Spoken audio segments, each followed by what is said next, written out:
Chapter 18. The Rematch. As they had been instructed, Joe, Sarah, Jen, and Tucker arrived at Wilson's dojo at 7 in the evening, exactly 2 weeks from their first encounter with the 3 young representatives of the Soul Takers organization. Karen and her 2 allies didn't arrive right away, giving the 4 young fighters time to think just a little too much about what was about to happen. Despite that Wilson stood with them, his cane in hand, acting as a calming force, the 4 began to grow nervous. It was just when their nerves had been frayed to their limit that the Soul Takers arrived. The streetlights that cast their bright net upon the lot behind the dojo flickered, and there they were, standing casually across from the dueling hearts. They were dressed, much as they had been last time, in clothes that were not conducive to fighting, but they didn't seem to care any more about that today than they had 2 weeks ago. There was something different about the way they carried themselves this time, though. Joe could sense as soon as they appeared that they didn't intend to be as accommodating as they had been before. Apparently the other dueling hearts picked up on this as well, since all 3 of them took up a ready stance at the same moment that Joe did. Joe's heart was racing. The sudden appearance by the Soul Takers had shaken her. Adrenaline was already pumping through her veins, and though she fought to conceal this from her enemies, she knew that, when she crashed from that adrenaline rush, she'd feel weakened. It would impede her abilities. It was clear that this had been the Soul Takers' intention. This time they had come with a strategy, and making the dueling hearts as anxious as possible was the first step. Step 2 of their strategy came only a second or so later. As suddenly as they had appeared, the Soul Takers took off in slightly different directions. They all moved toward the nearby park, but they each aimed for a different section of it, and they were careful to allow the dueling hearts plenty of time to see which direction each of them went. Still high on adrenaline, still on edge, the dueling hearts reacted on impulse. They split up and gave chase. Tucker and Jen followed at the heels of Lawrence, Sarah kept close behind Monty, and Joe pursued Karen. She could have overtaken her, but Karen was careful to avoid passing near any direct shadows being cast by any nearby objects. Joe had never been able to get her shadow step to work in just any darkness, and Karen had managed to work out that weakness for herself. She clearly intended to use that to her advantage. Worst of all, though, by taking the Soul Taker's bait, Joe and her friends had left Wilson, their only backup, far behind them. He wouldn't be able to follow them all at once. Joe realized all of this, but before she could even begin to work out a solution to the predicament, Karen glanced back at her and smiled. It was the kind of smile that a person can't fake.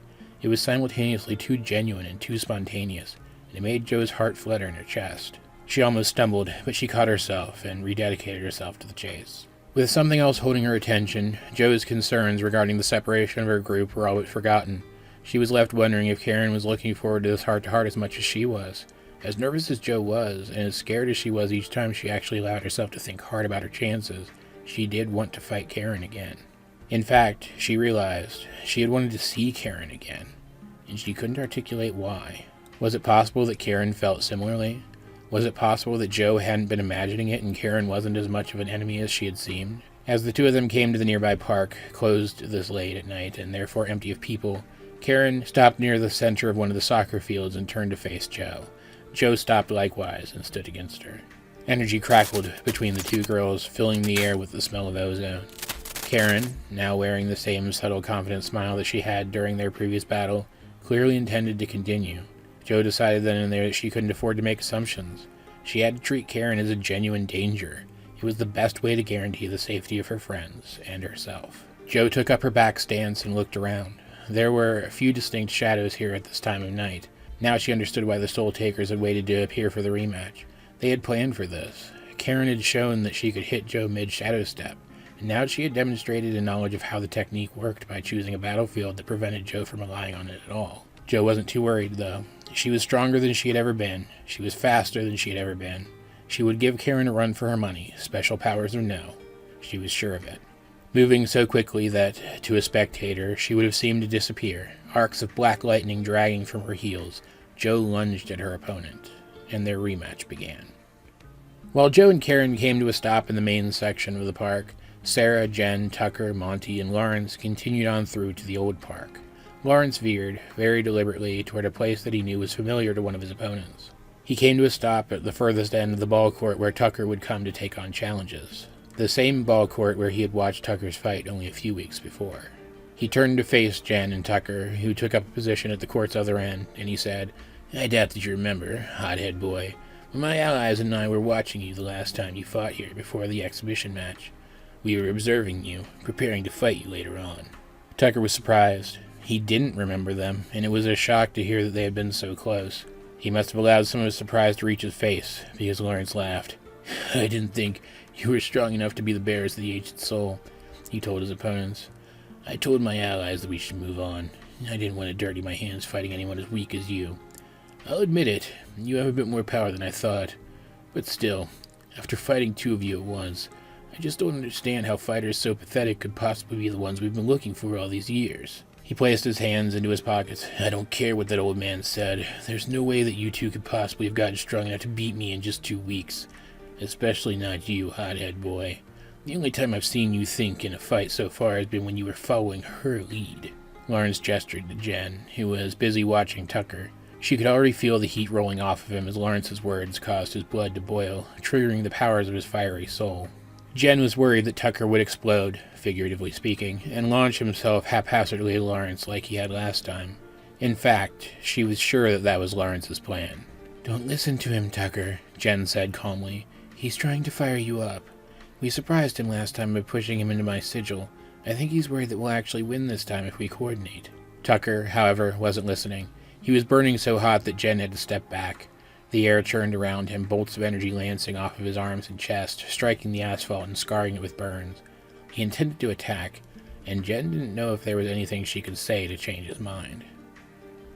As Jen and Tucker began their heart-to-heart, Monty and Sarah continued a bit further into the park, into the areas that were abandoned by even those who visited the dilapidated space. Sarah recognized this area, of course. It was as swampy as it always was when she came here to train, ringed by a sparse grouping of trees. The only light that reached it at this time of night was the light of the moon, trickling through the loose ceiling of leaves. This was the place where Sarah had learned to use her unique soul ability to control water. It was the place where she felt strongest, but also the place that she most associated with her greatest failures. To her surprise, this was the place where Monty led her, where he intended to fight her. Did he know about this place and her history with it? If so, then did that mean he knew of her weakness? If not, then was bringing her here a coincidence? Monty slowed to a stop as the two of them arrived. He took up a place at the far side of the enclosed center, facing away from his pursuer. Sarah wouldn't have been able to see him except for the reflection of the moonlight in the pools of water at his feet. She came to a stop herself, her feet sinking ankle-deep into the standing water. She made note that Monty's didn't do the same. Instead, he stood upon the water, his feet held atop its surface by little circles of light. Sarah felt more confident now than she had at any point during her training over the last 2 weeks.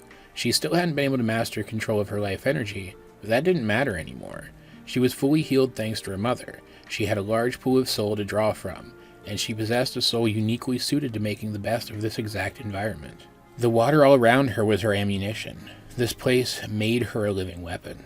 While it did occur to her that Monty should have realized this as well, she chose to think positively. Monty might have a reason for bringing her here, one which he thought would give him the advantage. But whatever he thought, he was wrong.